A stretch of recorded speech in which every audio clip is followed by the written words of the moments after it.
प्रणाम, मैं हूं हिमांशु द्विवेदी और स्वागत है आपका हमारी खास पेशकश चर्चा में। चर्चा के तहत आज हम उस विषय पर बात करेंगे जिसने पिछले एक सप्ताह से देश और दुनिया को हिलाकर रखा हुआ है।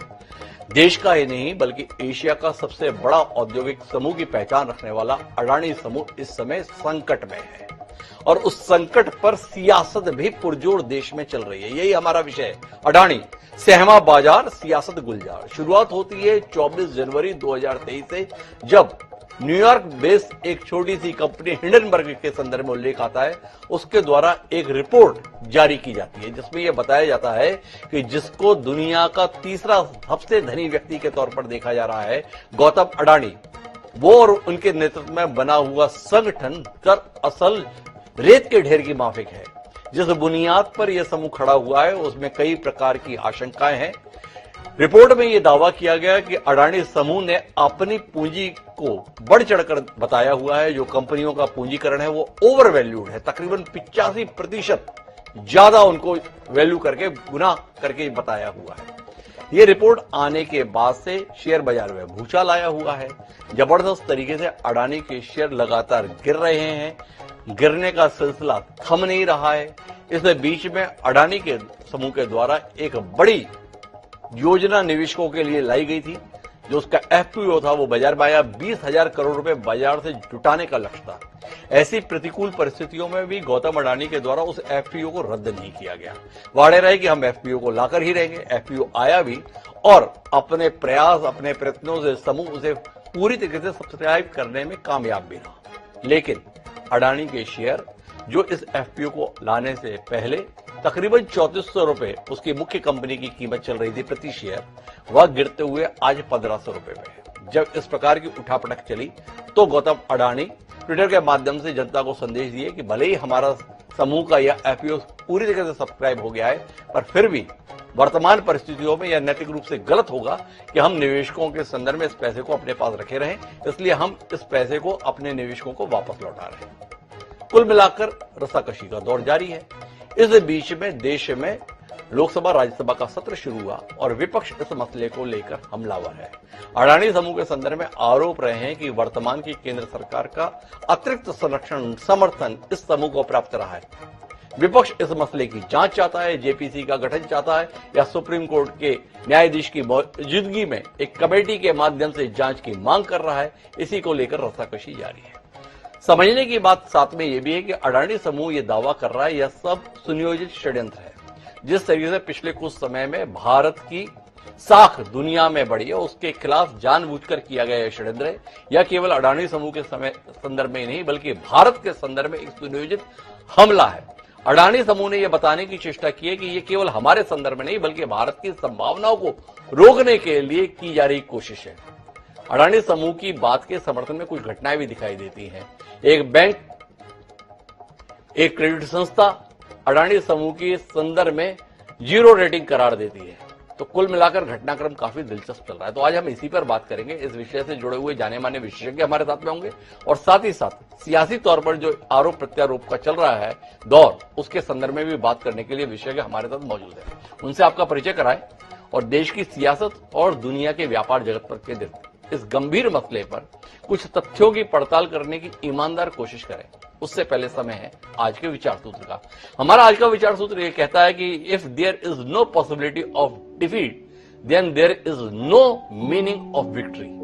अर्थात यदि हार की कोई संभावना ही नहीं हो तो जीत का कोई अर्थ ही नहीं होता है। रॉबर्ट एच शूलर अमेरिकी लेखक हुए, मोटिवेशनल स्पीकर हुए, उन्होंने ये कमाल की बात कही। तो अडानी समूह के संदर्भ में जो संकट आया हुआ है उसको इसी की रोशनी में देखते हैं और इसके साथ अपनी चर्चा को आगे बढ़ाते हैं। हमारे साथ इस चर्चा का हिस्सा बनने के लिए 4 खास मेहमान जुड़ चुके हैं। हमारे साथ में भारतीय राष्ट्रीय कांग्रेस के राष्ट्रीय प्रवक्ता सुरेंद्र राजपूत इस चर्चा के लिए खास तौर पर मौजूद है। कांग्रेस इस मसले पर काफी मुखर है। हमारे साथ सुखप्रीत सिंह मल्होत्रा जी हैं जो प्रवक्ता है भारतीय जनता पार्टी के दिल्ली से, वह भी हमारे साथ जुड़ चुके हैं। हमारे साथ जाने माने लेखक RN भास्कर जी इस चर्चा के लिए खास तौर पर मौजूद हैं। उन्होंने एक किताब लिखी थी, Gautam Adani reimagining business in India and the world. Gautam Adani की तरक्की को, उनके व्यक्तित्व के विभिन्न पहलुओं को बहुत बेहतर तरीके से जानने वाले RN भास्कर हमारे साथ हैं। उन्हें हमने इस चर्चा में खासतौर पर आमंत्रित किया है। और साथ ही हमारे साथ में विनीत बोलिचकर जी भी हैं जो रिसर्च प्रमुख है वेंचुरा रिसर्च सिक्योरिटीज के जानी मानी निवेश संबंधी फर्म है, उनके माध्यम से हम बाजार के उतार चढ़ाव को समझने की कोशिश करेंगे। आप चारों मेहमानों को स्वागत है। चर्चा की शुरुआत हम विनीत जी से करेंगे, लेकिन उससे पहले गौतम अडानी के उस बयान को सुनेंगे जो इस पूरे घटनाक्रम के संदर्भ में उन्होंने अपना पक्ष रखते हुए व्यक्त किया। देखें इस बयान को। After a fully subscribed FPO, yesterday's decision of his withdrawal would have surprised many. But considering the volatility of the market seen yesterday, our board strongly felt that it would not have been morally correct to proceed with the FPO. It is important for me to confess that whatever little I have achieved in life is due to the faith and trust reposed by them. This decision will not have any impact on our existing operations as well as our future plans. We will continue to focus on timely executions and delivery of projects. The fundamentals of our company are very strong. Our balance sheet is healthy and assets robust. Our EBITDA levels and cash flows have been very strong, and we have an impeccable track record of fulfilling our debt obligations. We will continue to focus on a long-term value creation, and growth will be managed by our internal accruals. We are very confident that we will continue to get support in the future also. Thank you again for your trust in us. Jai Hind. तो ये थे गौतम अडानी जो ये बता रहे हैं कि हम एफपीओ का पैसा तो वापस कर रहे हैं, लेकिन इसके बावजूद भी हमारे प्रोजेक्ट्स पर कोई विपरीत प्रभाव नहीं पड़ेगा। भविष्य की जो हमारी तैयारी है उस पर कोई प्रभाव नहीं पड़ेगा और हम लगातार आगे बढ़ते रहेंगे। क्या वाकई सफर इतना आसान है? विनीत जी, आपसे समझना चाहता हूं। एक 5 साल पहले पैदा हुई कंपनी एक रिपोर्ट जारी करती है और एक समूह जिसकी 3 दशक की तरक्की अपने आप में अचंभित करने वाली है, 1988 में कंपनी बनाते हैं गौतम अडानी, अडानी एंटरप्राइजेस, और वह समूह आज दुनिया का तीसरा सबसे बड़े समूह के तौर पर तक पहुंच जाता है।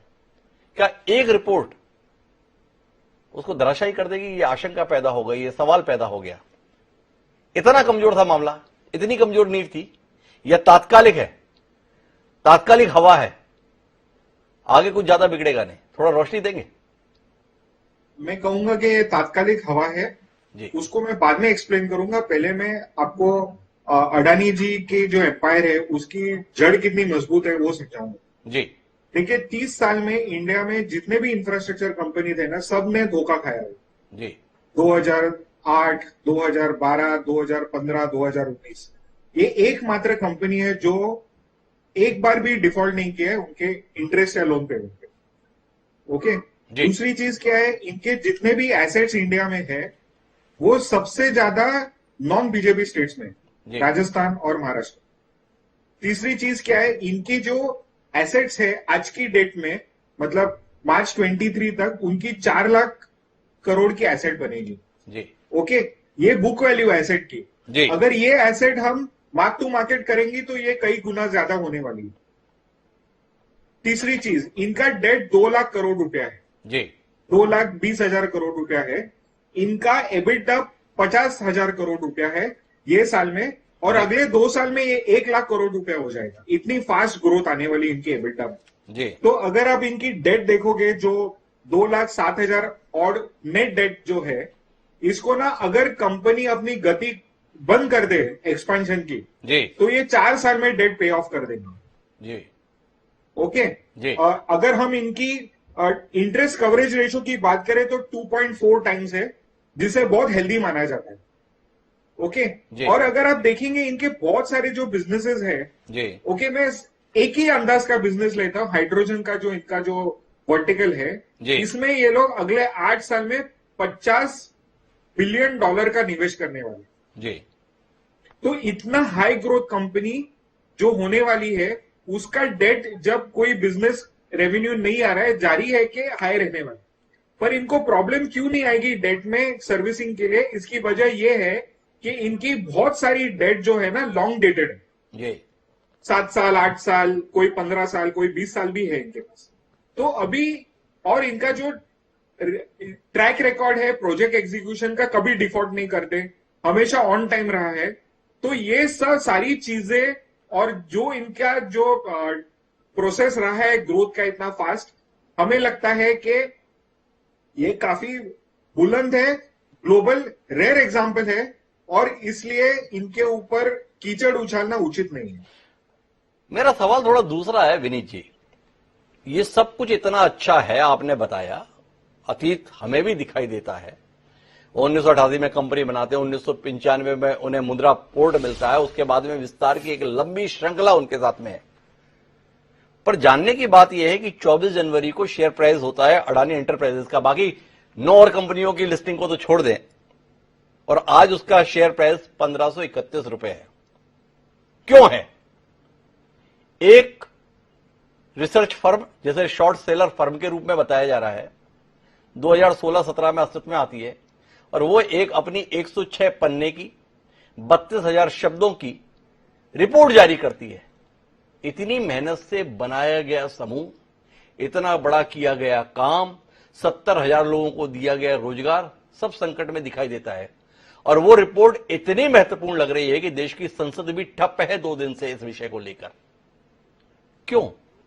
मैं आपको 2 चीज बताऊंगा। मैंने ये पूरी उनकी 88 पॉइंट्स की डिटेल में पढ़ी हुई है रिपोर्ट जी। दूसरी चीज है, मैंने इनका भी जो रिजोइंडर था उसको 411 पन्ने का जी, वो भी मैंने डिटेल में पढ़ा हुआ है।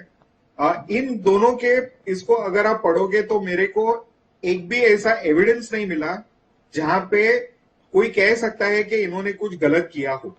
मैं बहुत माफी के साथ आपको बीच में रोकूंगा। आपको नहीं लगता यह बात महत्वपूर्ण थोड़ी है? जिन्होंने निवेश किया हुआ है, जिन्होंने पैसा लगाया अडानी समूह पे, उनका निवेश किया हुआ पैसा आज 3,442 रुपए के स्थान पर 1,531 रुपए पे पहुंच गया। क्यों पहुंच गया? इस पर मैं आपसे टिप्पणी चाह रहा हूं, इसके संदर्भ में कुछ कहेंगे? मैं आपको जो एग्जैक्टली क्या हुआ मार्केट में वो समझाने का कोशिश करूंगा मैं जी। उसके बाद में आप मेरे को टोके। जिस दिन अडानी साहब ने एफपीओ अनाउंस किया तभी प्राइस 3500 और 3700 के बीच में था जी। ओके जी। होता क्या है कि जो 20,000 करोड़ का आईपीओ है जी, ओके, तो होता क्या है कि जो एग्जिस्टिंग इन्वेस्टर्स है मार्केट में वो अपना निवेश बेच देते हैं क्योंकि उनको पता है कि नीचे के भाव में मिलने वाला। अभी अडानी जी उसको इश्यू को अट्रैक्टिव करने के लिए डिस्काउंट दे देते हैं 15 से 17% का जी। तो उसमें जैसे और जिस दिन एंकर इन्वेस्टमेंट हो जाती है, उनकी लिस्ट आ जाती है, उसके बाद में हिंडनबर्ग की रिपोर्ट आती है। हिंडनबर्ग की रिपोर्ट आने के बाद में इसमें 3 चीज हुए जी। एक तो जो जिन्होंने एग्जिस्टिंग शेयर होल्डर ने शेयर बेचे थे वो रुक गए लेने से जी। जो नए निवेश जो 20,000 करोड़ का करने वाले थे वो आए नहीं रिटेल इन्वेस्टर्स, और ये शॉर्ट सेलिंग का जो माध्यम चालू हो गया, तो एब्सेंस ऑफ इन्वेस्टर्स के बीच में ये स्टॉक बहुत जोर से गिरा। और उसके बाद में ये जो स्टॉर्म क्रिएट हुआ था मार्केट में ऑफ नेगेटिव पब्लिसिटी, उसके कारण वाकई में ऐसा हो सकता है क्या उसके पीछे लोग पैरालाइज हो गए, उसके बाद में सबको मार्जिन कॉल्स आने लग गए, जिन्होंने शेयर लिए थे उनके मार्जिन बढ़ गए, तो उसकी वजह से इतना प्रेशर आ गया कि एब्सेंस ऑफ बायर्स और ये सब टेक्निकल फैक्टर्स की वजह से मार्केट में एक स्नोबॉल क्रिएट हुआ जिसकी वजह से ये मेल्ट डाउन हो गया मार्केट। इसके कारण ये सारी स्थिति हुई। अब मैं सुरेंद्र राजपूत जी के पास आता हूं।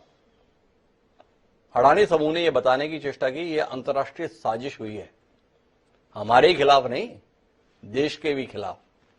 निवेशक जो वर्षों से अडानी समूह में निवेश कर अपने आप को समृद्ध करते आ रहे थे, वो संकट में आए हुए हैं।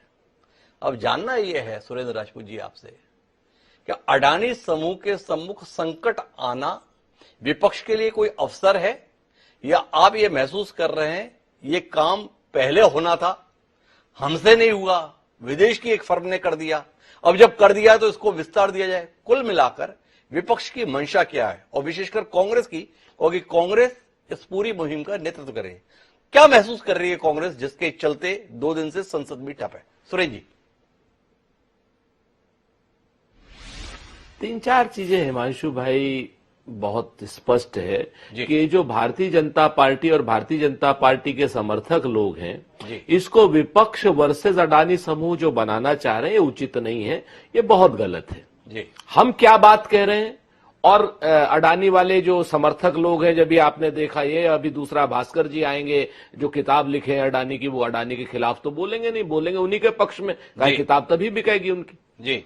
तो मैं आपको बड़ी साफ साफ बात कहता हूं कि हमने क्या मांग की। हमने ये कहा कि साहब लाखों करोड़ों हमारे इन्वेस्टर्स हैं देश के, जी, लाखों करोड़ का हमारा पैसा है देश के छोटे व्यापारियों का, लघु उद्यमियों का, आपका, मेरा, किसी का भी हो। जी। तीसरी बात, हमारे जो LIC है, हमारी जो बैंकिंग इंडस्ट्री है, उनका कर्ज है या उन्होंने निवेश किया है। इसमें एक छोटी सी कंपनी हिडनबर्ग की रिपोर्ट आई और वो शेयर धड़ाम से गिर गए। कैसे गिरे हमको नहीं पता जी। अगर वो ऐसा इतना ही फूला हुआ गुब्बारा है तो आज हिडनबर्ग की रिपोर्ट आई है, कल जिडनबर्ग की रिपोर्ट आ जाएगी, परसों हिमांशु बर्ग की रिपोर्ट आ जाएगी, नरसों भास्कर बर्ग की रिपोर्ट आ जाएगी। तो ये क्या मतलब, ये गोते ही लगाता रहेगा हमारा जो निवेशक है, हमारा जो आदमी है, हमारी जो LIC, हमारी जो SBI है जी। अगर यहां कहीं कुछ गलत नहीं है तो फिर JPC की जांच से डर क्यों, या सुप्रीम कोर्ट के जज के अध्यक्षता में जांच से डर क्यों? और अगर कुछ गलत है तो अब तक ये बचे हुए क्यों हैं? हम आपसे 3-4 चीजें कह रहे जी। पहली बात, ये रिपोर्ट सिर्फ अडानी के खिलाफ क्यों आई? क्या टाटा हमारे यहां के उद्योगपति नहीं है? क्या अंबानी साहब हमारे यहां के उद्योगपति नहीं है? क्या बिरला हमारे यहां के उद्योगपति नहीं है? या हमारे यहां उद्योगपति सिर्फ अडानी जी रह गए जी? क्या अमेरिका इतना ज्यादा, अमेरिका, आप क्या ये समझ रहे हैं कि पूरे अंतरराष्ट्रीय साजिश हो रही है? सच बात यह, अगर कोई फ्रॉड आदमी अगर कुछ नहीं बता पाता तो 413 पन्ने की रिपोर्ट में वो तिरंगे के पीछे छुपने की कोशिश क्यों करता है? अरे देश बहुत बड़ा है हिमांशु जी, हम लोग और आप लोग बहुत छोटे हैं देश से, अडानी ग्रुप बहुत छोटा है देश से। देश के नाम पर इस तरीके का कुत्सित व्यापार मत करें, तिरंगे के पीछे न छुपे। अगर आपके खिलाफ कोई आरोप लगे हैं और वो आरोप गलत हैं तो आप खुद आगे, अडानी आगे आए, उसके खिलाफ FIR कराए। हिडनबर्ग के खिलाफ क्यों नहीं करा रहा है हिडनबर्ग के खिलाफ आरोप? क्योंकि आपकी तो 7 लाख करोड़ की पूंजी खा गया वो हिडनबर्ग, और हमारे देश की साख को बट्टा लगा रहा है वो हिडनबर्ग, और टाटा के खिलाफ कर नहीं रहा, बिरला के खिलाफ कर नहीं रहा, अडानी के नाम अंबानी साहब के खिलाफ कर नहीं रहा। दिक्कत ये है ना सुरेंद्र राजपूत जी, दुनिया का तीसरा सबसे धनी आदमी ना तो टाटा बने ना बिरला बने गौतम अडानी। दुनिया को इतनी आसानी से कैसे बर्दाश्त हो जाएगा कि जो देश 200 साल से गुलामी में रहा हो, वहां का एक व्यक्ति दुनिया का सबसे धनी आदमी बनने जा रहा है? क्या आपको नहीं लगता? पर बहरहाल आपने मुद्दा बड़ा जायज उठाया। आपका मुद्दा यह है कि अगर कुछ गलत नहीं है तो जांच से गुरेज क्यों है, जांच से ऐतराज क्यों है सरकार को, जांच करने से सरकार बच क्यों रही है? इसके उत्तर के लिए मुझे जाना तो पड़ेगा सुखप्रीत सिंह मल्होत्रा जी के पास, जो भाजपा के प्रवक्ता हैं, लेकिन उससे पहले गौतम अडानी की शख्सियत को समझने के लिए मैं RN भास्कर साहब के पास जाना चाहता हूं। उनसे समझना चाहता हूं कि आपने जिस शख्स पर इतनी बड़ी किताब लिखी, क्या आपने महसूस किया एक जालसा किस्म के व्यक्ति के द्वारा एक मामला बनाया गया है, या आपको लगा कि इस प्रकार की सोच, इस प्रकार की दृष्टि, इस प्रकार की गहराई और किसी व्यक्ति में नहीं थी, इसलिए जहां तक ये व्यक्ति पहुंच गया कोई और नहीं पहुंचा? तो भास्कर साहब थोड़ा सा रोशनी देंगे आप गौतम अडानी की शख्सियत के संदर्भ में, जैसे इस समय पूरी दुनिया में अपने आप को लेकर उत्सुकता जगाई हुई है? जब मैंने किताब लिखा था उस समय हाइडेनबर्ग नहीं था जी। जो कुछ मैंने 18 साल में देखा हूं जी, जब से मेरी संपर्क गौतम अडानी के साथ हुई जी, उसके बारे में लिखा हूं।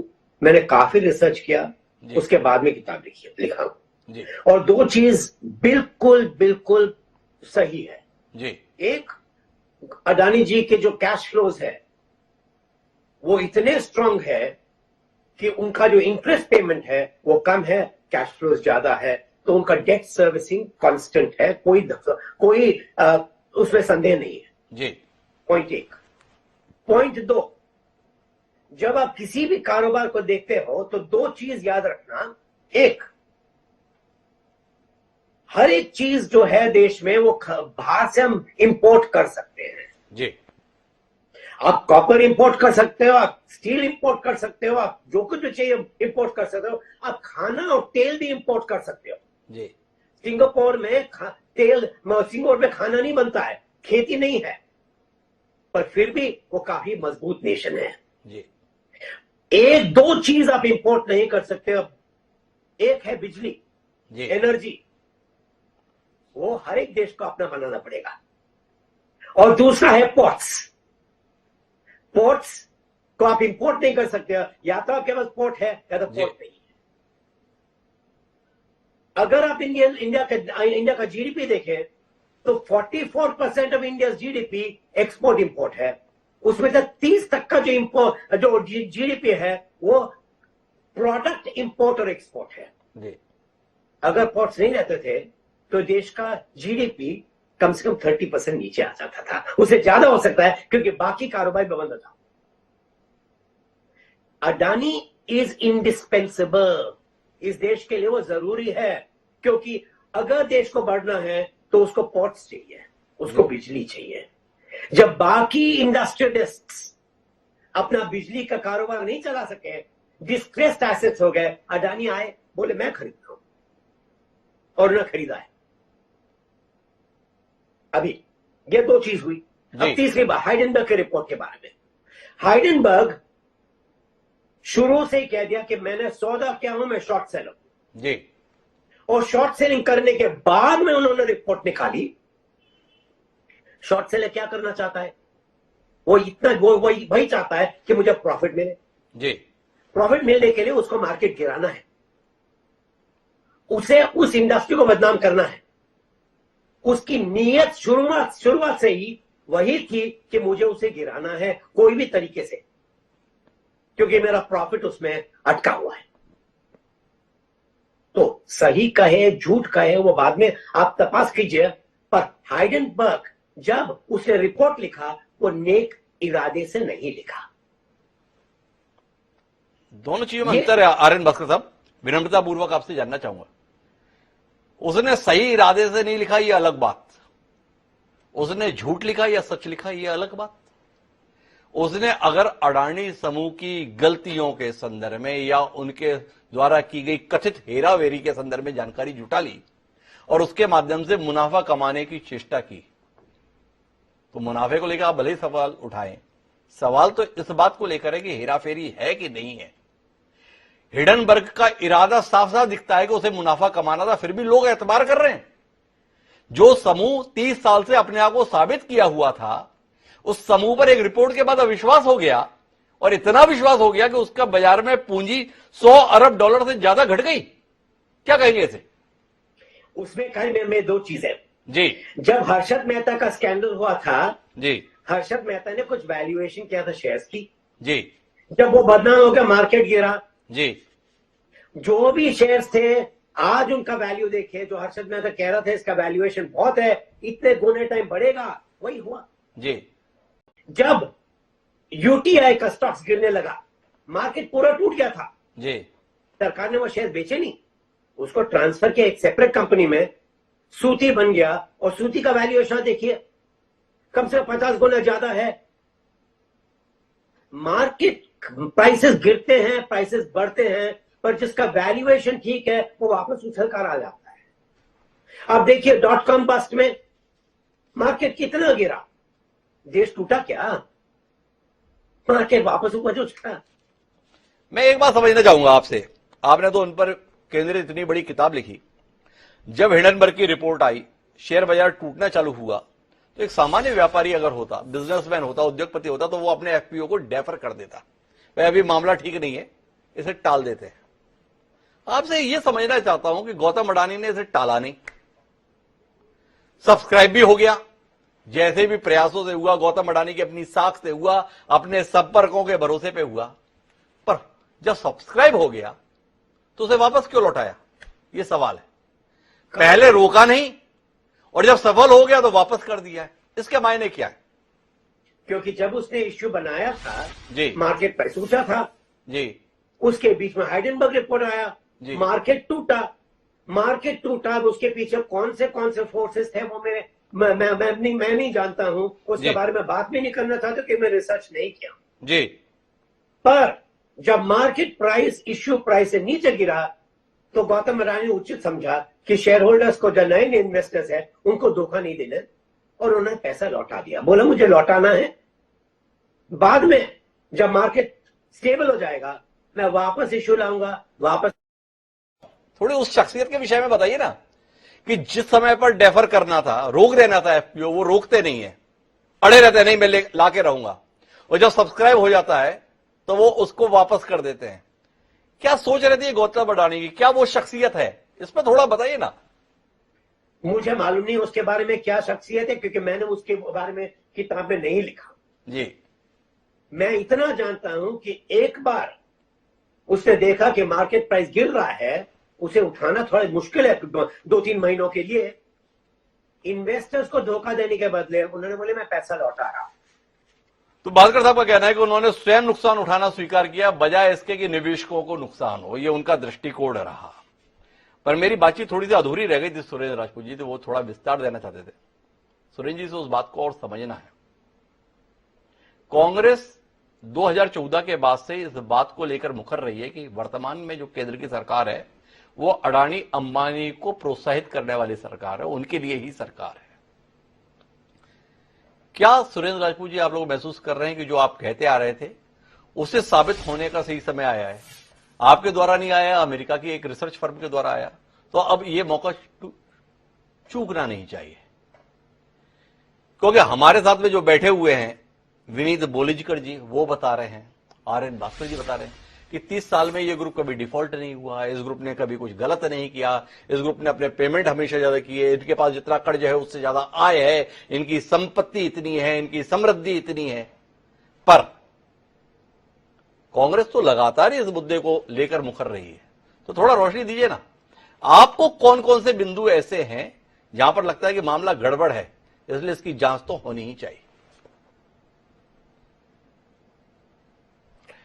हिमांशु भाई, अगर भास्कर साहब का बस चले तो ये क्या बोलते हैं उनको, हर्षद मेहता को, तेलगी को और जितने स्कैमेस्टर हैं सबको भारत रत्न दिलवा दें, क्योंकि ये तो ये कह रहे हैं कि साहब उन्होंने कुछ भी गलत नहीं किया था जी। गलत तो हम लोग थे जो बेचारे छोटे छोटे 100-200 रुपए के इन्वेस्टर थे, वो जो ठगे गए थे वो गलत नहीं, वो गलत थे, और गलत वो कतई नहीं थे, वो फ्रॉड लोग गलत नहीं थे।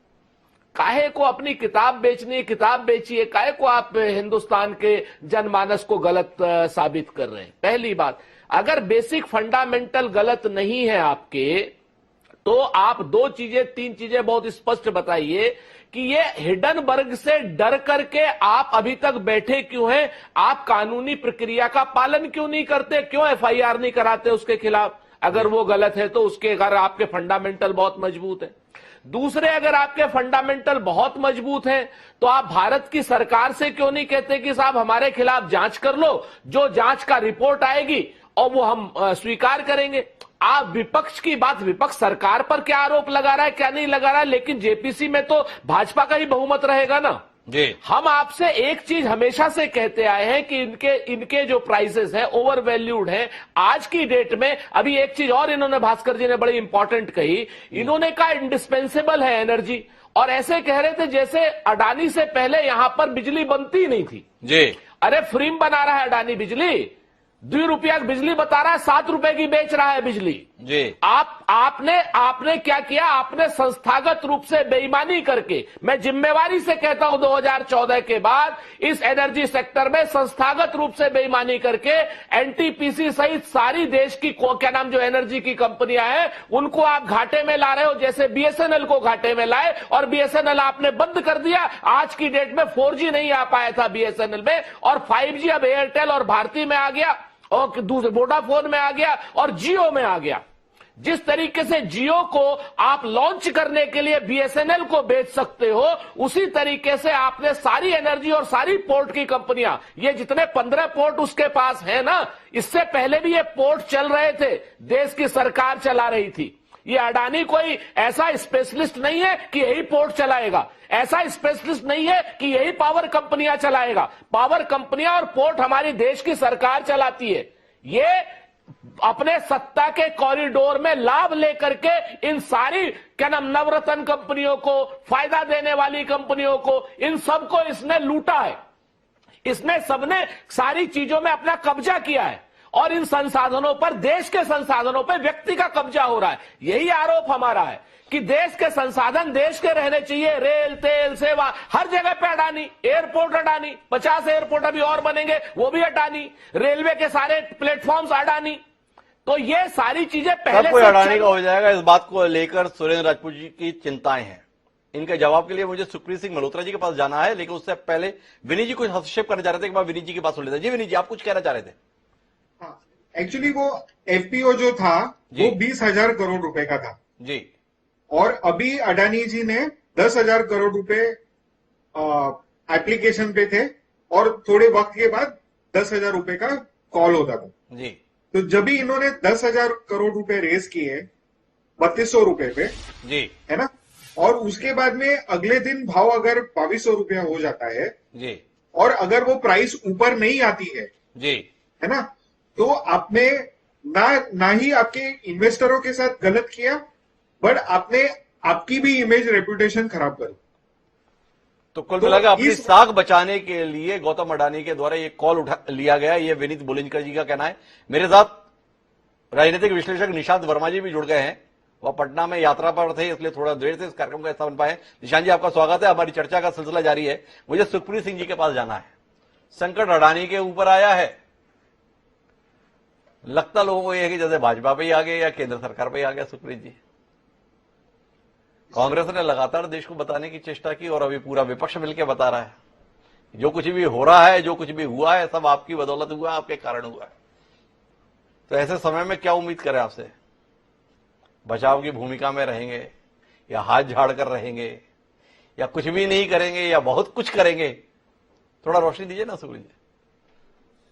2014 के बाद ना हिमांशु भाई, कांग्रेस को लगता है सब कुछ गलत हो रहा है जी, कुछ भी देश में हो रहा है वो गलत हो रहा है जी। आप देखिए, अगर एक आदमी अभी अगर ये बिल गेट्स नंबर 1 बन जाएंगे ना वर्ल्ड के, तो ये ताड़ियां मारेंगे। बहुत अच्छा आदमी है वो, बहुत अच्छे से उसने अपने आप को मेंटेन किया और बड़ी अच्छी कंपनी है। हम सबको उसको फॉलो करना चाहिए। मोटिवेशनल स्पीचेस आ जाती हैं इन लोगों की।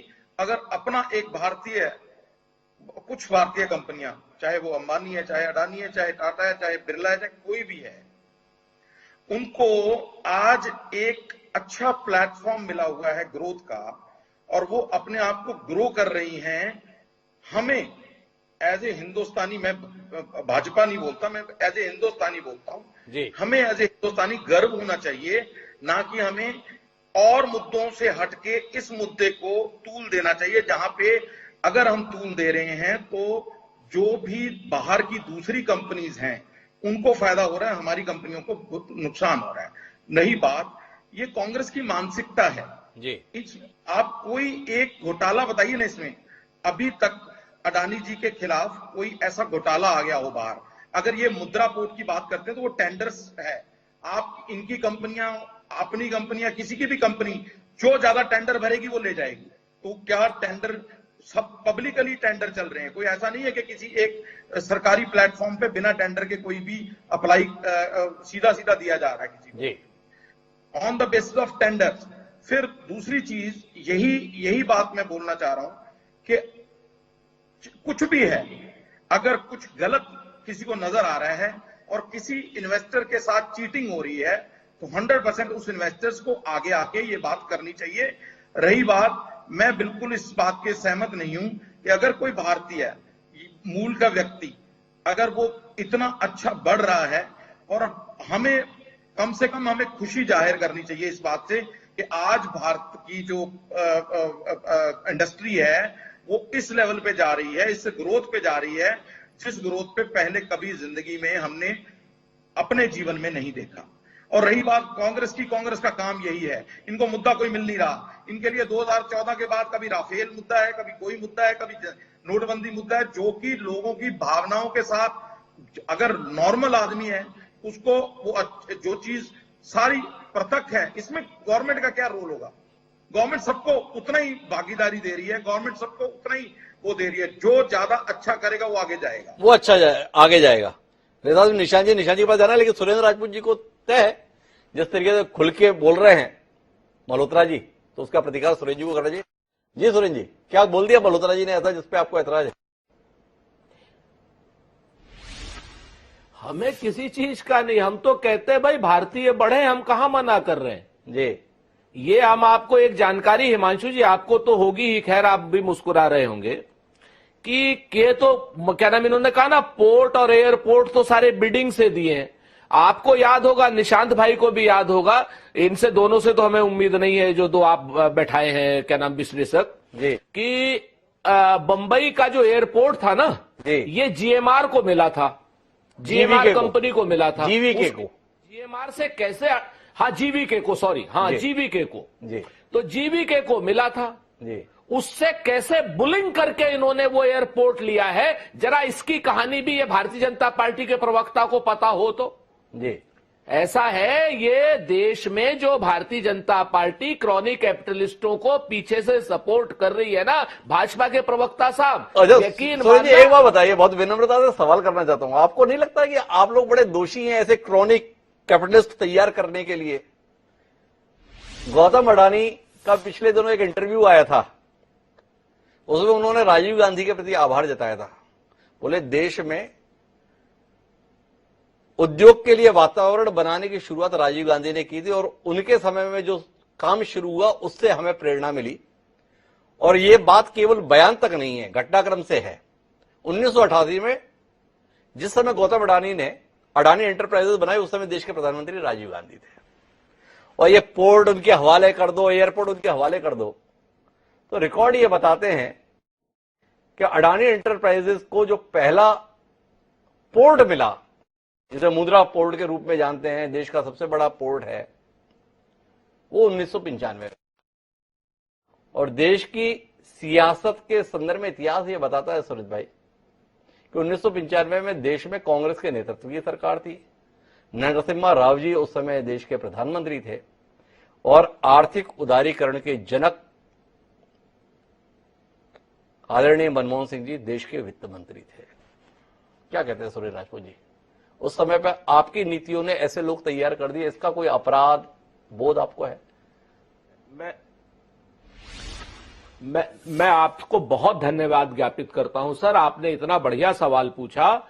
मैं ईमानदारी से हिमांशु भाई बहुत धन्यवाद ज्ञापित करता हूं जी। ये हमें गर्व है, हमने ये ऐसा एटमॉस्फेयर क्रिएट किया। कम से कम आपने भारतीय जनता पार्टी के लोगों की आंख खोल दी, भास्कर जी जैसे लोगों की आंख खोल दी कि हमने एटमॉस्फेयर तैयार किया, हमने ऐसे उद्योगपति बनाए जो देश के कानून व्यवस्था में रह करके जिन्होंने तरक्की की। खाली अडानी ने नहीं तरक्की की, अंबानी साहब ने भी की, टाटा ने भी की, बिरला ने भी की, इन्फोसिस भी बनी, उसके बाद सत्यम भी बनी, उसके बाद आपको बताऊं विप्रो भी बनी। मैं आपको सॉफ्ट पावर हम लोगों की इतनी बड़ी बनी, टीसीएस भी बनी, उसी समय आपके सामने होगा, हजारों हजार कंपनियां बनी। ऐसे एनवायरमेंट को बनाने का हमें गर्व है। लेकिन हमने कभी भी अपने उद्योगपतियों से कहा कि आप देश के लिए काम किए। हमारे समय में सारे उद्योगपतियों ने देश के लिए काम किया, और अटल बिहारी जी के समय में भी उद्योगपतियों ने देश के लिए काम किया। इकलौती 2014 के बाद सरकार है जब सरकार उद्योगपतियों के लिए काम कर रही है। पहली सरकार ऐसी आई है 70 साल में, किसी आदमी की हिम्मत नहीं हुई, नेहरू जी से लेकर अटल जी तक या मनमोहन सिंह जी तक, कि कोई उद्योगपति हमारे प्रधानमंत्री के कंधे पे हाथ रख दे। पहली बार ऐसा हमने कैसा सीन देखा जिससे देश का सर शर्म से झुक गया, जब मुकेश अंबानी जी ने कंधे पे हाथ रखा नरेंद्र मोदी जी के। जब गले मिले एक उद्योगपति से, 20 फीट दूर से उद्योगपति बात करते थे प्रधानमंत्री से, काम लेते थे, जो नियम तय कान चीजें होती थी वो सारी चीजें होती थी मनमोहन सिंह जी के भी समय में, अटल जी के भी समय में। सुरेश जी एक बात बताइए, थोड़ा मेरा आपसे सवाल है, अगर आप अन्यथा ना लें। आप जिनका उल्लेख करते हैं ना, वो प्रधानमंत्री थे। अब जो शख्स है वो अपने आप को प्रधान सेवक बताता है, वह अपने आप को प्रधान सेवक बताए और कंधे पर हाथ होने को लेकर ऐतराज करे। दोनों बातें कैसे होंगी? थोड़ा ये संकट हो गया ना। क्या कहेंगे आप इसको लेके? भाई ये वाला एहसास ही खत्म कर दिया, वीआईपी कल्चर ही खत्म किया जा रहा है, लाल बत्ती हटाई जा रही है, उस प्रकार की चीजें हटाई जा रही हैं। उसी के अंदर बताया, चौकीदार बताया अपने आप को। अब आप अपने आप को चौकीदार भी बताओ, आप अपने आप को सेवक भी बताओ। उसके बाद सुरेंद्र जी आप इस पर सवाल करो, ये हाथ क्यों रख दिया? तो रख ही जाएगा ना भाई। अब आप कहो कि चौकीदार पे हाथ रख दिया, तो भाई रख ही सकते हैं।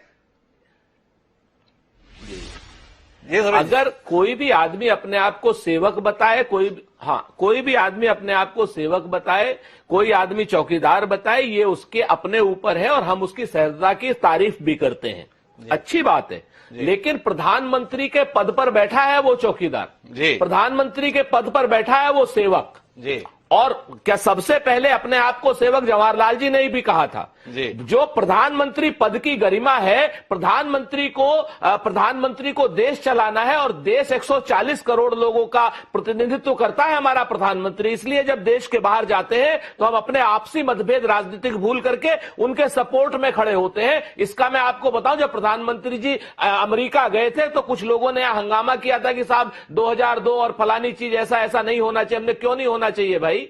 हमारा प्रधानमंत्री गया है, वो कोई भाजपा का प्रधानमंत्री नहीं है। तो जब वो प्रधानमंत्री जाकर के देश के नेतृत्व की बात करता है तो नेतृत्व करने वाला भले ही सेवक हो, उसके साथ एक डिग्निटी मेंटेन होगी, उसके साथ डिग्निटी मेंटेन होगी। लेकिन एक किस्सा है, ये किस्सा मैं साझा करना चाहता हूं। थोड़ा विषांतर हो जाएगा, पर सुरेश राजपूत जी ने बात कही है तो साझा होना चाहिए।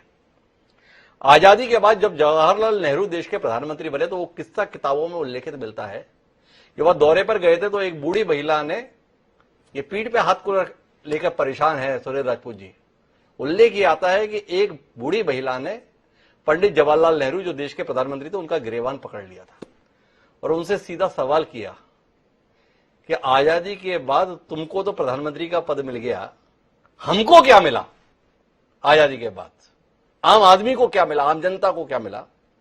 तो पंडित जवाहरलाल नेहरू की सदाशयता थी, उनका व्यक्तित्व था। उन्होंने जवाब दिया, मां तुझको ये मिला कि तुझे ये हैसियत मिली कि तू देश के प्रधानमंत्री का गिरेबान पकड़कर पूछ सकती है कि हमें क्या मिला। ये देश की आजादी, देश इस दृष्टिकोण के साथ रहा है। बहरहाल निशांत जी मेरे साथ में, मैं विषयांतर नहीं करना चाहता। अडानी समूह के संदर्भ में निशांत जी सोशल मीडिया पे बहुत सक्रिय है। निशांत जी हमें हर घंटे में अपडेट कर रहे हैं, इतने अरब स्वाहा, इतने अरब स्वाहा। निशांत जी जानना ये चाहता हूं, देश के एक उद्योगपति की संपत्ति घट रही है और उसके साथ साथ देश के तमाम निवेशकों की भी संपत्ति घट रही है जिन्होंने उसमें निवेश किया है। ये प्रसन्नता का विषय होना चाहिए या परेशानी का विषय होना चाहिए? इस विषय के संदर्भ में संकट भी इसलिए कि एक बाहर बैठी हुई कंपनी अपनी रिपोर्ट के आधार पर ऐसा वातावरण बना रही है। यह बताने की चेष्टा अडानी समूह ने की है कि यह हमारे संदर्भ में नहीं, भारत के संदर्भ में, भारत की संभावनाओं के संदर्भ में ऐसा प्रयास किया जा रहा है क्योंकि हमारी संभावनाएं लोगों से बर्दाश्त नहीं हो रही, दुनिया के लोगों से। आपका दृष्टिकोण क्या है निशांत जी? डॉक्टर साहब 3-4 बातें कहूंगा। शुरुआत वहां से करूंगा जहां से आपने शुरुआत की जी, कि सोशल मीडिया पे मैं बहुत एक्टिव हूं और इतना एक्टिव हूं कि आज मुझे फेसबुक से बैन कर दिया गया है क्योंकि कहीं चुभ रहा है किसी को शायद। खैर, मैं ये बताना चाहूंगा कि मैंने भाजपा के प्रवक्ता को भी सुना, कांग्रेस के प्रवक्ता को सुना, आपकी जो सवाल है उसको भी मैंने ध्यान से सुना। मैं शुरुआत यहां से करूंगा कि अडानी समूह का जो नुकसान है वो देश का नुकसान नहीं है, एक धंधाधारी बिजनेसमैन का नुकसान है। हाँ, वो इतना बड़ा बना दिया गया है गुब्बारा कि उससे संलग्न जो एंसिलरी इंडस्ट्रीज हैं उसके खुद के डायरेक्ट 23,000 एम्प्लॉइज हैं और इनडायरेक्ट जो लोग उससे कनेक्टेड हैं वो इतने बड़े गुब्बारे में से हवा निकलने या फूटने की वजह से बहुत ज्यादा परेशान हो सकते हैं। यही एक बड़े कॉरपोरेट के गिरने से या परेशान होने से परेशानी देश के अंदर होती है, पर इसका यह मतलब नहीं है कि वो तिरंगा ओढ़ करके उनका ऑस्ट्रेलियाई सीएफओ हमको ज्ञान बांटे। दूसरी बात, अडानी समूह इतना बड़ा कल नहीं बना, धीरे धीरे बन रहा था, लेकिन पिछले साल भर में कुछ ज्यादा ही बड़ा बन गया। भाजपा प्रवक्ता ने बहुत अच्छी बात करी सिंह साहब ने कि देश में अगर कोई कॉरपोरेट या कोई भारतीय मूल का बिजनेसमैन आगे बढ़ रहा, उन्होंने नाम गिनाए कि कांग्रेस को या किसी अन्य पार्टी को, विपक्ष को तकलीफ हो जाती है अगर टाटा की बात करे, अंबानी की करे, अदानी की करे। तो मैं ये याद दिला दूं कि जब टाटा कंपनी उस समय भारत के अंदर आई थी जब भारतीय जनता पार्टी तो छोड़िए आरएसएस का भी जन्म नहीं हुआ था। तो ये ज्ञान हमें ना या किसी को भी ना बांटा जाए। दूसरी बात, अदानी और अंबानी कल पैदा नहीं हुए। धीरू अंबानी, सर उंगली नीचे करिए क्योंकि 5 मेरे पास है, मैं गिना रहा हूं, थोड़ा आराम से नंबर आपका आएगा। दूसरी बात, जब अदानी, एक बार निशा जी की बात सुन लेते हैं, मैं आपके पास आऊंगा, आप निश्चित रहिए जी।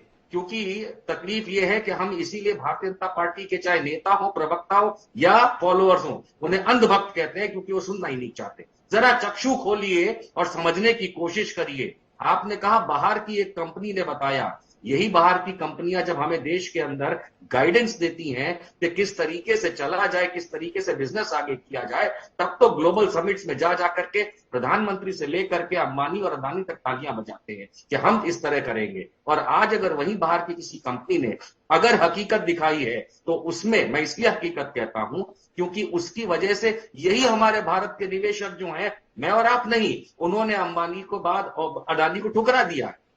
भाई किसका पैसा लगा है? हम 5 लोग पैनल पे लगे हैं, क्या हम सट्टा खेल रहे हैं?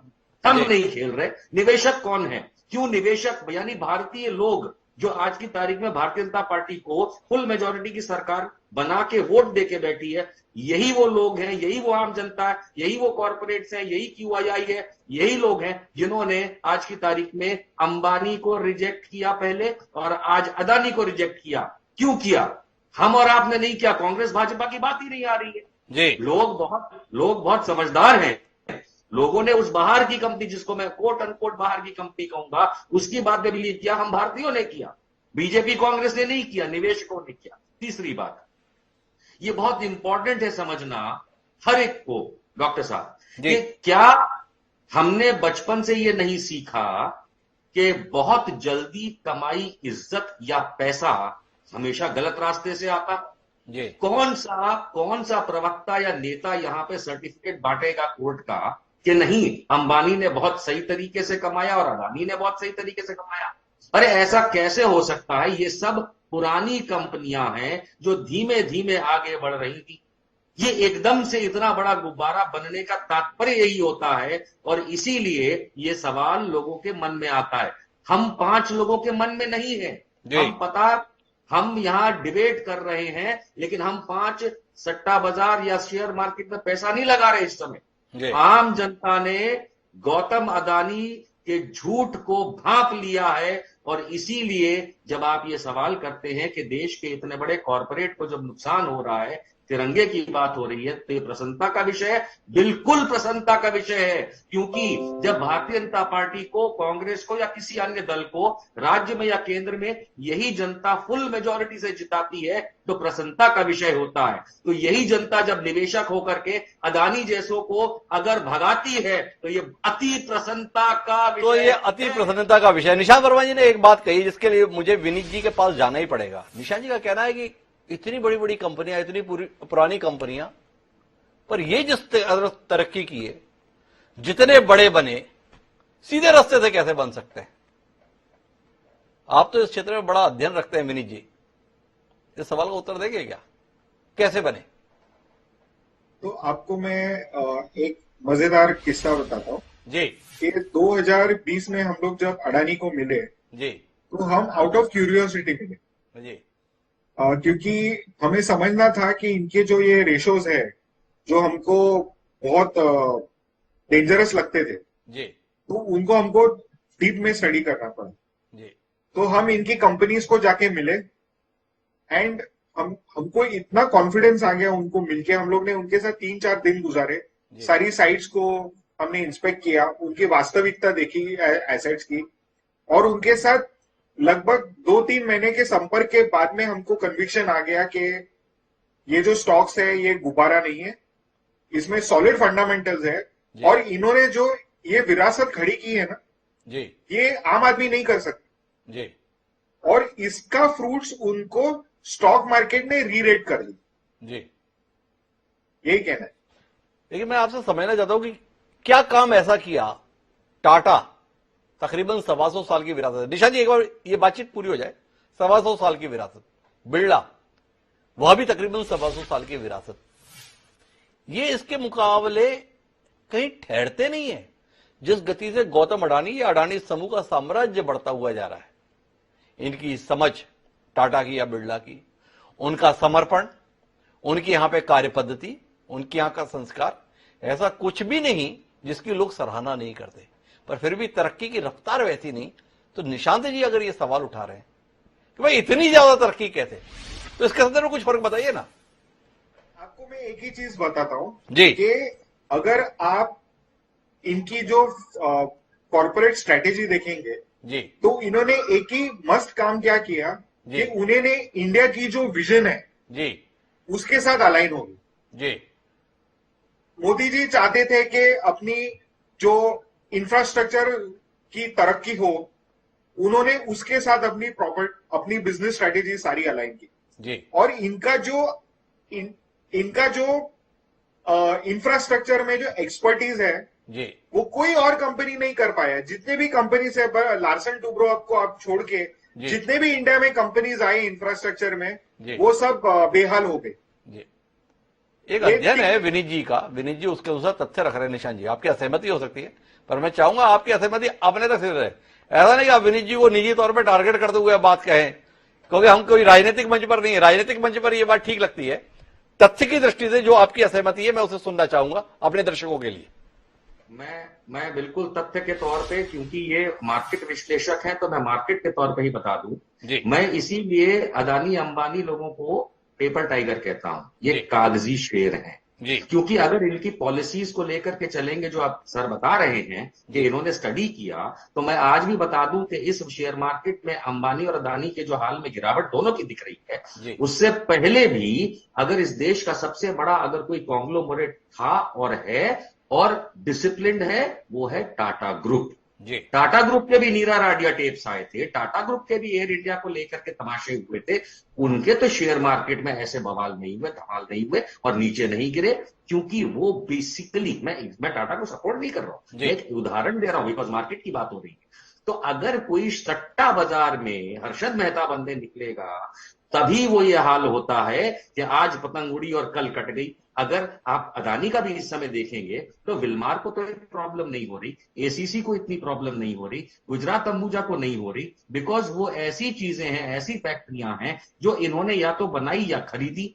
अब अगर ये नहीं भी उस कंपनी के मालिक रहेंगे, कोई और आएगा तो भी सीमेंट तो बिकेगा। लेकिन जो पेपर टाइगर का ट्रांसमिशन का काम इन्होंने किया, पेपर टाइगर का जो शेयर मार्केट में ग्रीन्स का किया, पेपर टाइगर का शेयर मार्केट में अदानी एंटरप्राइजेस, क्या है प्रोडक्ट अदानी एंटरप्राइजेस की जो उसका 4100 पे भाव था 2 महीना पहले, क्या प्रोडक्ट है वो? सिर्फ वहां पे आप सरकार से लिए हुए प्रोजेक्ट के बदले में बैंकों या दूसरी जगहों से लोन लेकर के शेयर मार्केट में कैपिटल डाल करके अलग अलग तरीके से अपनी वेल्थ बनाना बिल्कुल उसी तरीके से है जैसे आज मार्क जुकरबर्ग का है।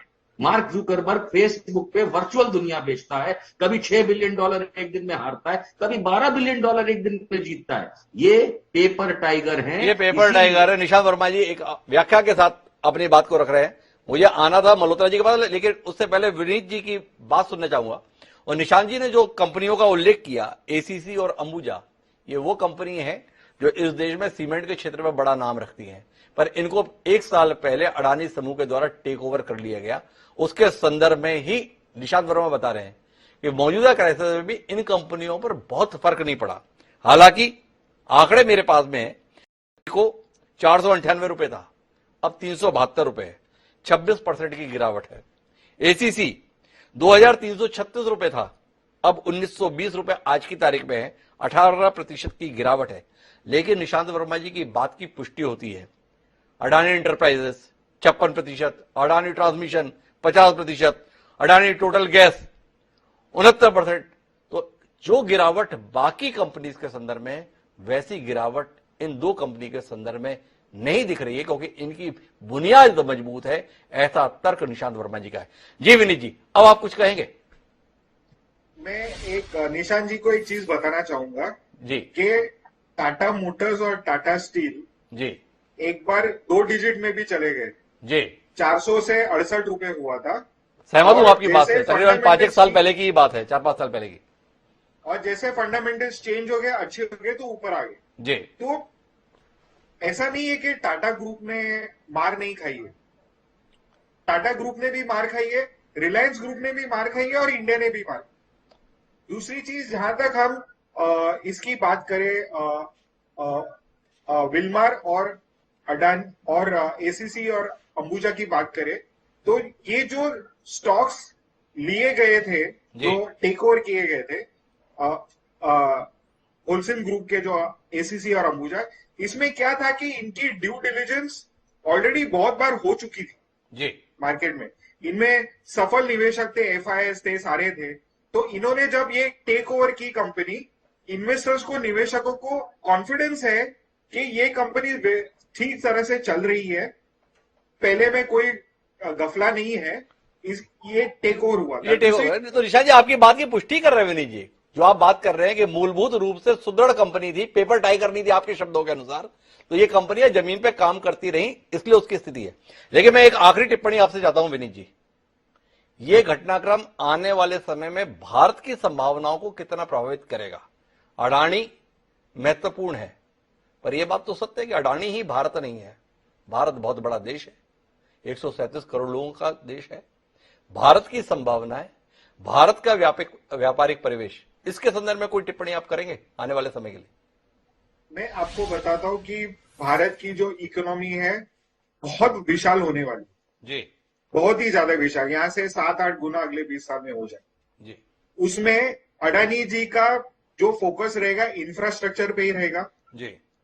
दूसरी चीज मैं कहना चाहता हूं कि इंडिया में all the time new entrepreneurs create होते जा रहे जी, जो जिसपे हम लोग ध्यान नहीं दे रहे। हम लोग अडानी पे इसलिए ध्यान दे रहे हैं क्योंकि वे 10 साल में थोड़ा उभर के आए, इनका थोड़ा सा गुजरात के साथ ज्यादा नाता है और इसको पॉलिटिकल बनाया गया जी। यही मैं कहना चाहता। इतना ही बात करे जा रहे। निशा जी, आपका सुझाव? एक बहुत छोटा सा सवाल है मार्केट एक्सपर्ट से।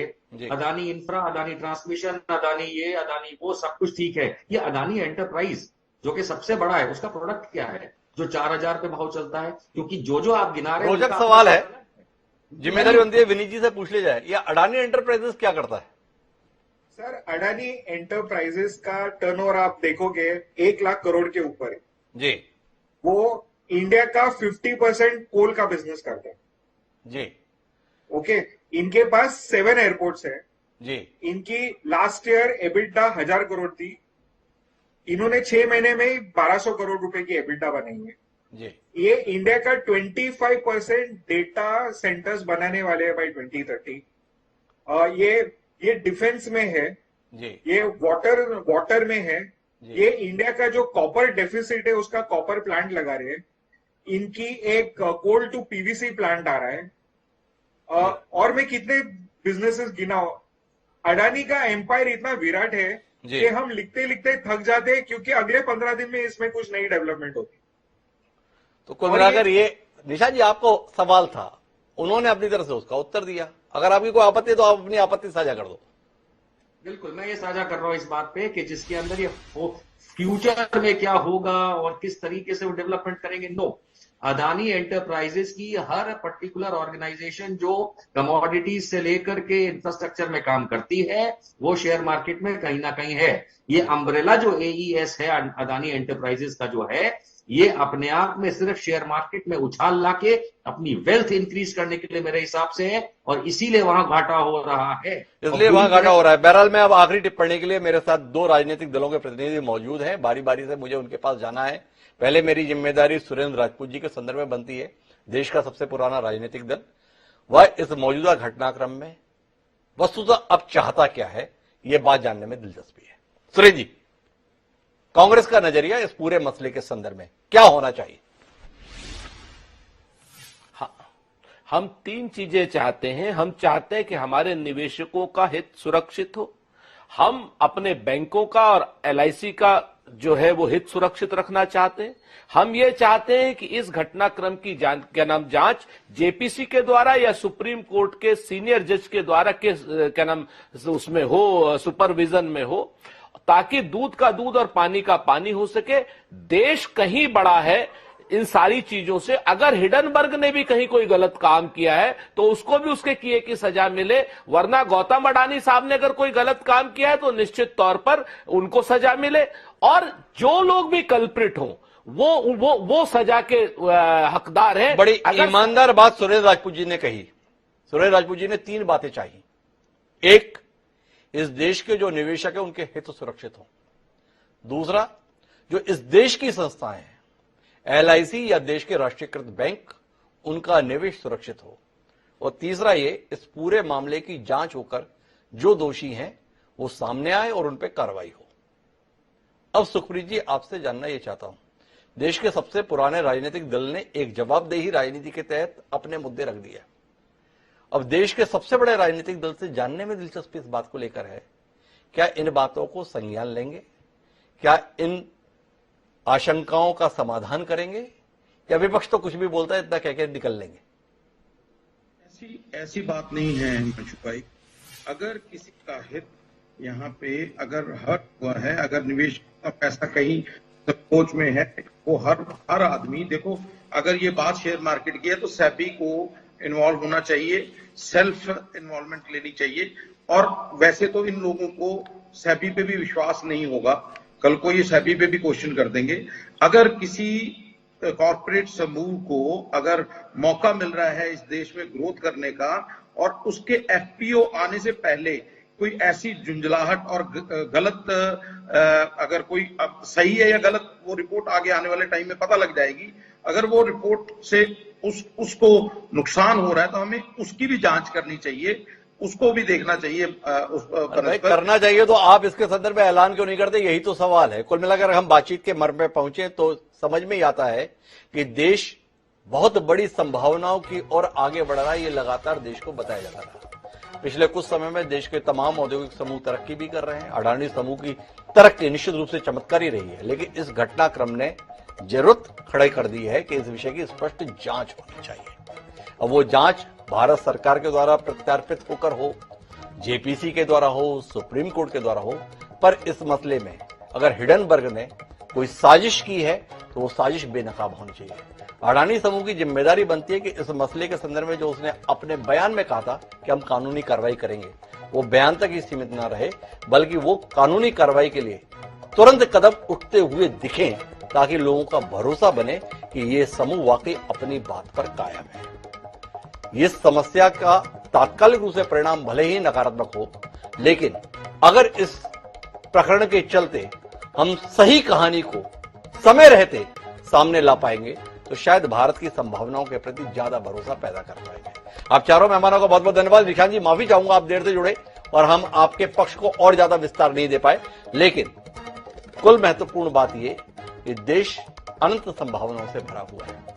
ऐसे झटके इन संभावनाओं को खारिज न कर दे, ये हम सबकी जिम्मेदारी है। क्या हम ऐसा कर पाएंगे, ये जानने में दिलचस्पी है। समय अब आज के शेर का, तो हमारा आज का शेर गौतम अडानी को समर्पित है। चुनौतियां आती हैं, चुनौतियां किसके जीवन में नहीं आती, पर उन चुनौतियों से मुकाबला किया जाता है, पीछे नहीं हटा जाता। और इसी बात को शायर ने कहा है कि हार हो जाती है जब मान लिया जाता है, हार हो जाती है जब मान लिया जाता है, जीत तब होती है जब ठान लिया जाता है। शकील आजमी ने यह शेर कमाल का लिखा। हम ये शेर अडानी समूह को समर्पित करते हैं। हौसले के साथ रहिए, वक्त के साथ अपने आप को सही साबित कीजिए। अपने आप को सही साबित करेंगे तो आपका कहा हुआ अपने आप ही साबित होगा। इसलिए जिम्मेदारी अब अडानी समूह की कि वह अपने आप को सही साबित करे। इस उम्मीद के साथ अब मुझे दीजिए, फिर मिलेंगे नए विषय के साथ। तब तक के लिए